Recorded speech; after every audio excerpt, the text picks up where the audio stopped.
Méditons la parole de Dieu. Nous lisons dans le livre de l'Exode, au chapitre 16, le verset 32. Il est écrit, Moïse dit, « Voici ce que l'Éternel a ordonné, qu'un omer rempli de manne soit conservé pour vos descendants, afin qu'ils voient le pain que je vous ai fait manger dans le désert, après vous avoir fait sortir du pays d'Égypte. » La manne est un mystère. Lorsque les enfants d'Israël, du 1er au 5e jour de la semaine, devaient ramasser la manne, ils devaient ramasser uniquement un omer par personne, c'est-à-dire la quantité nécessaire pour se nourrir durant la journée. Sinon, si la manne restait jusqu'au lendemain, elle s'infectait et devenait non mangeable. Le 6e jour, chaque famille était censée prendre le double de ce qu'elle mangeait chaque jour afin de conserver ce qui allait rester de la journée jusqu'au 7e jour pour le manger. Et cette manne conservée du 6e au 7e jour ne s'infectait pas.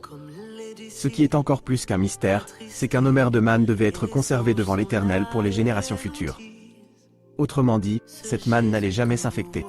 Bien-aimés dans le Seigneur, la seule chose que je comprends ici est que la manne s'infecte lorsque l'on ne respecte pas exactement l'instruction donnée par Dieu au sujet de la manne.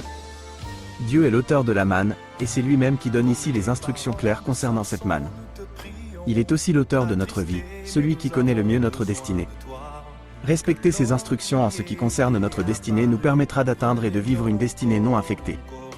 Si nous n'atteignons pas la véritable destinée que Dieu a prévue pour nous, ou si nous l'atteignons mais constatons qu'elle est infectée, c'est simplement parce que nous ne respectons pas les instructions de l'Éternel notre Dieu.